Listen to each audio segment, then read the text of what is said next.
Hello दोस्तों, welcome करता हूँ आपको इंग्लिश लिटरेचर 2.0 चैनल पे। इस वीडियो के अंदर मैम के लेक्चर में से लिए गए क्लिप के अंदर आपको फ्रेंच रेवोल्यूशन के बारे में बताया जाएगा। इस वीडियो के अंदर फ्रेंच रेवोल्यूशन आपको डिटेल में कंप्लीट क्लियर कर दी जाएगी। अगर आपको कोई क्वेश्चन हो तो आप कमेंट में पूछ सकते हैं। उसके अलावा ये जो क्लिप है इसके थ्रू आपका a tale of two cities novel का हिस्टोरिकल बैकग्राउंड भी क्लियर हो जाएगा। और अगर आपको a tale of two cities के और भी वीडियोस या उसके बारे में डिटेल लेक्चर्स वगैरह चाहिए तो वो भी आप कमेंट में लिंक देख सकते हैं, या अगर आपको कुछ नहीं मिल रहा तो आप कमेंट कर सकते हैं। में लिखी गई है। फ्रेंच रेवोल्यूशन 14 जुलाई 1789 को शुरू हुई, 9 नवंबर 1799 को खत्म हो गई। और ये फ्रेंच रेवोल्यूशन अगर लिटरेचर के लिहाज से देखा जाए ना तो बड़ा इंपॉर्टेंट टॉपिक है, क्योंकि जितने ज़्यादा हमने देखे हैं ना इंटेलेक्चुअल्स, वर्ड्सवर्थ भी आ जाता है बीच में, मोस्टली जो रोमांटिक्स पोइट है वो भी इसमें आ जाते हैं। वो इससे बड़ा ज़्यादा इंस्पायर हुए थे, उन्होंने इससे बड़ा ज़्यादा इंस्पायर होकर लिखना शुरू किया था फ्रेंच रेवोल्यूशन से। तो बहुत ज़्यादा इम्पैक्ट है यूरोप के इंटेलेक्चुअल्स के ऊपर फ्रेंच रेवोल्यूशन का। अब मैं बताती हूँ फ्रेंच रेवोल्यूशन हुई क्यों थी, वजह क्या थी। बेसिकली फ्रांस में ना सोसाइटी को 3 सेगमेंट्स में डिवाइड किया गया था, जिसमें फर्स्ट स्टेट आती है हमारे पास क्लर्जी की, चर्च के लोगों की, कि ये बड़े ज़्यादा रॉयल समझे जाते थे, ठीक है। सेकंड आता है हमारे पास स्टेट, वो है नोबिलिटीज़ की, जिसमें हमारे पास सारी रॉयल्टीज़ मतलब किंग आ गया, किंग के क्लोजर जो लोग हैं वो आ गए, सारा कुछ इसमें आ जाता है। थर्ड आते हैं दूसरे लोग, आम आवाम, स्पेशली पीजेंट्स, किसान किसान, ठीक है।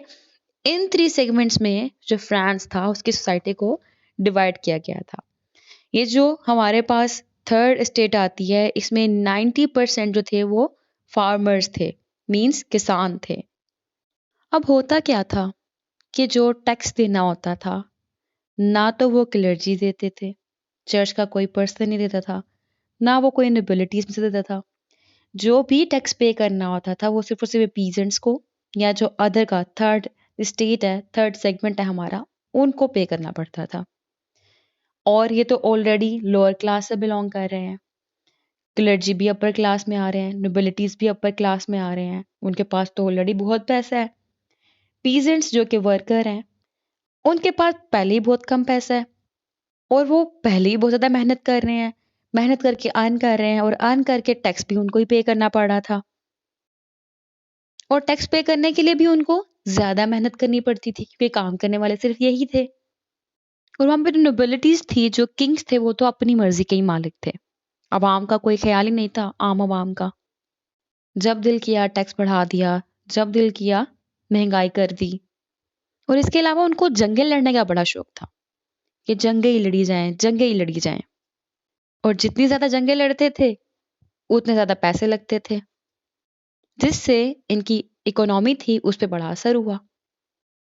और फ्रांस के पास, ब्रिटेन के पास, इन दोनों के पास बहुत ज़्यादा कॉलोनीज भी थी, लेकिन जंग लड़ लड़ के जो फ्रांस था उसके पास जो कॉलोनीज थी वो कम रह गई, और फ्रांस ब्रिटेन की बहुत ज़्यादा हो गई।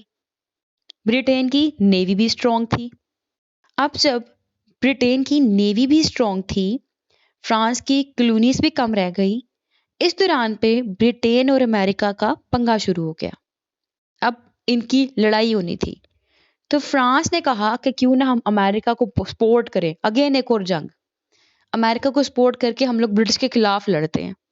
इससे क्या होगा, इनको ही रूह को सुकून मिलेगा फ्रांस की। तो फ्रांस ने ऐसा ही किया, फ्रांस ने अमेरिका को सपोर्ट किया अगेंस्ट ब्रिटिश।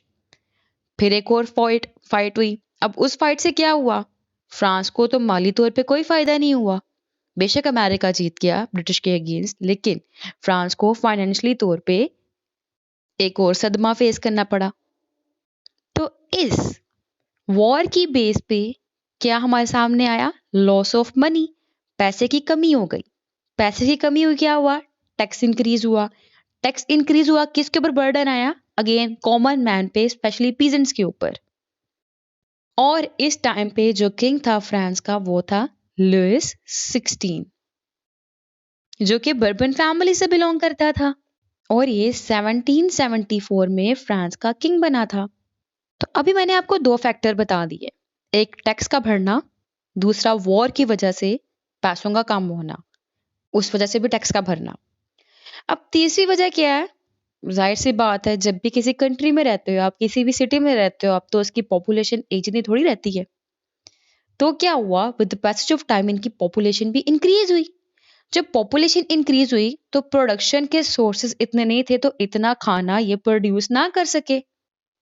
तो पॉपुलेशन का इंक्रीज होना लेकिन प्रोडक्शन इतनी ना हो पाना, मतलब इतना खाना ना मिल पाना, और इस सूरत हाल में भी टैक्स पे करना, ये तो गरीब आदमी के साथ ज्यादती थी ना।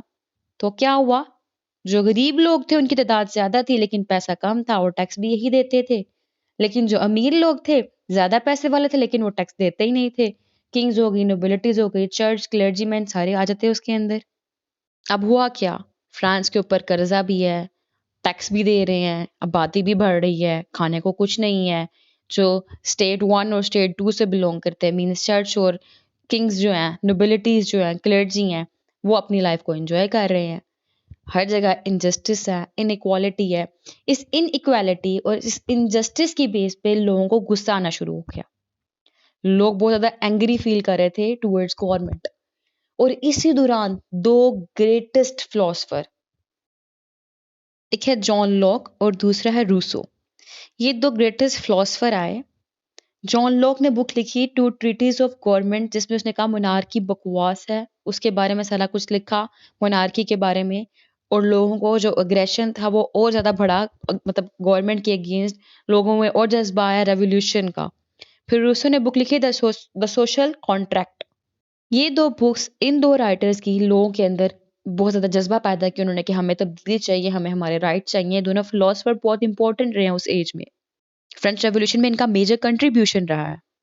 और ये दोनों ऐसी सोसाइटी की बात करते थे जहां सबके पास फ्रीडम हो, सबके पास इक्वालिटी हो, हर कोई एक बराबर हो।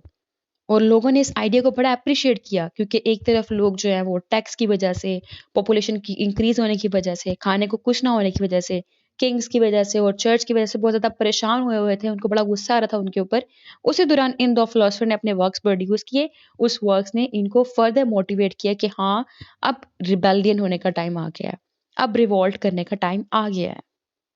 और गवर्नमेंट ने एक जेल बनाई हुई थी उस टाइम पे जिसका नाम था बेस्टिल जेल, जो कि इम्पोर्टेंट है। इसको हम लोग अ टेल ऑफ टू सिटीज में भी पढ़ने वाले हैं।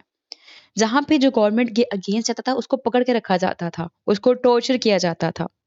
फिर 5 मई 1789 को टैक्स और बढ़ा दिए गए। अब तो लोग बागी हो गए कि अब कैसे इतने टैक्स देने हैं। फिर लोगों ने डिसाइड किया कि अब हमें रिवॉल्ट करना होगा, हमें रेवोल्यूशन चाहिए। वो इस किंग से थक चुके थे। अब वो थकने के बाद क्या हुआ, 7,000 लोग थे राउंड अबाउट, एक एक अंदाजे के मुताबिक। उन्होंने अपने हाथों में गन पकड़ी और वो बेस्टिल जेल में एंटर हुए। और वो जितने भी लोग थे उनको वो जेल भी सख्त नापसंद थी, उनको उसके कमांडर से भी नफरत थी। उन्होंने जेल के कमांडर को मार दिया और वहां पे जितने भी प्रिजनर्स थे उनको वहां से आजाद करवा दिया। क्योंकि मोस्टली प्रिजनर जो थे वो सारे के सारे पुअर फैमिली से बिलोंग कर रहे थे, यहाँ पे पीजेंट्स थे, यहाँ पे कॉमन मैन थे। लोगों ने लूट लिया उसको, उस जगह को, इस बेस्टल जेल को, और वहां से उस जगह को तोड़ दिया। ठीक है, अपना एग्रेशन दिखाया। एक और जगह का नाम था पैलेस ऑफ वर्सला, जिसको गवर्नमेंट ने, किंग ने अपने लिए बनाया हुआ था खूबसूरत तरीके से। जी, रॉयल किंग है, उसको रॉयल काइंड ऑफ प्लेस चाहिए। तो लोगों ने इस जगह को भी लूटने की कोशिश की लेकिन वहां से उनको कुछ नहीं मिला। अब जो लुइस किंग था, लुइस 16, उसने भागने की कोशिश की लेकिन वो पकड़ा गया। अब जो प्रूशिया था वहां पे और ऑस्ट्रिया था, उन्होंने लुइस की हेल्प करने की कोशिश की, क्योंकि लुइस बेसिकली उनसे फ्रांस के अगेंस्ट मदद मांग रहा था। अब लोगों को पता था कि जब ये लुइस फ्रांस के अगेंस्ट मदद मांग रहा था तो इट मींस वो ट्रेटर हुआ, गद्दार हुआ। तो 1793 में इसको भी फांसी दे दी गई थी। और इस फ्रेंच रेवोल्यूशन में जो आम लोग थे वो भी लड़ पड़े थे। मिडिल क्लास जो है वो अपर क्लास से फाइट कर रही थी, अपर क्लास अपने आप को बचा रही थी। जो किंग था उसको जो मार दिया गया, तो उसके बाद जो कॉन्स्टिट्यूशनल मोनार्की थी वो खत्म हो गई। अब इसके बाद क्या हुआ, जो मिडिल क्लास था वो जब अपर रैंक पे जा रहा था, उस टाइम पे जो लोअर क्लास थी, उन दोनों के थोड़े आइडियाज के क्लैश आ गए। तो मिडिल में से और लो में से जिसके पास भी पावर आती वो दूसरे के ऊपर अटैक ही करता। अब वो जो मिडिल क्लास थी उनके पास पावर आ गई। अब इनके अंदर एक पर्सन था मैक्समिलियन। उसने क्या किया, वो लोगों के बारे में सोचता सोचता बहुत ज्यादा क्रूअल हो गया। वो इतना क्रूअल हो गया कि उसने हजारों लोगों को मरवा दिया, चर्च को तोड़वा दिया, स्लेवरी खत्म कर दी उसने। इसने भी काफी ब्रूटली एक्ट किया। अब लोगों ने इसको भी मरवा दिया, ठीक है। इसके बाद डायरेक्टरी रूल आया जो कि 4 इयर्स तक चला। और अब वहां पे एक पर्सन था नेपोलियन, जिसकी बेस पे काफी ज्यादा फाइट जीती थी फ्रांस ने। और इसने वो डायरेक्टली रूल खत्म करके जो सारी पावर थी, सारा फ्रांस था अपने अंडर ले लिया। फिर जो जो कुछ लुईस 16 के टाइम पे था, लाइक चर्च थे और जो स्टेट वगैरह थी, जिनको सबको तोड़ दिया गया था, उसको दोबारा इसने बनाया। दोबारा से इसने स्लेवरी को स्टार्ट किया। और 1799 को नेपोलियन ने कहा कि अब लड़ाई खत्म, मींस जो अब फ्रेंच रेवोल्यूशन हो रही है अब वो फर्दर नहीं होगी। और 1799 से 1850 तक के नेपोलियन जो था वो पावर में रहा। तो ये सारा बैकग्राउंड था फ्रेंच रेवोल्यूशन का, क्यों हुई थी बता दिया मैंने आपको। बेसिकली जो मेन रीजन में नजर आई वो मनी है, ठीक है।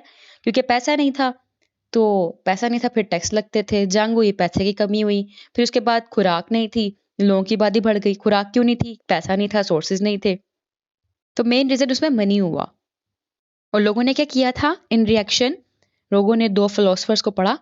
उन फिलोसफर्स की बातें जो थी वो लोगों से मिलती जुलती थी। उन्होंने एडिट फ्यूल इनटू फायर वाला काम किया। फिर 7,000 के करीब लोग जो थे वो इकट्ठे होकर गुस्से में, अग्रेशन में उठे। अपने हाथों में उन्होंने बंदूकें वगैरह पकड़ी। बेस्टिल जेल में एंटर हुए, वहां के कमांडर को मार दिया, जितने प्रिजनर थे उनको फ्री करवा दिया। ठीक है, तो ये सारा बैकग्राउंड था। आई होप क्लियर हो चुका होगा आपको। अब चलते हैं हम करेक्टर।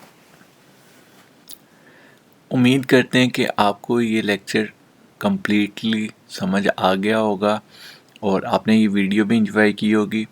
और भी अगर आपको किसी भी टॉपिक पे चाहिए, किसी भी इंग्लिश लिटरेचर का टॉपिक के बारे में समझ नहीं आ रही, तो आप कमेंट में हमें मेंशन कर सकते हैं कि आपको किस टॉपिक पे वीडियो चाहिए। इसके अलावा अगर आपको ये वीडियो हेल्पफुल रही है या आपका किसी भी तरह से काम आई है, तो आप काइंडली इसको शेयर लाजमी कीजिएगा। इस वीडियो का बनाने का मकसद ये था कि आपको ये कुछ पॉइंट्स ऐसे हैं जो लॉन्ग लेक्चर्स में ऐसा होता है कि कंप्लीट तो हो गए होते हैं, लेकिन उनको ढूंढना मुश्किल होता है। इसीलिए आपकी आसानी के लिए ये वीडियो बनाई गई है कि आपको इस तरह के टॉपिक्स जो इम्पोर्टेंट है इंग्लिश लिटरेचर में वो आसानी से क्लियर हो जाए। तो उम्मीद करता हूँ कि आपको ये वीडियो पसंद आई होगी।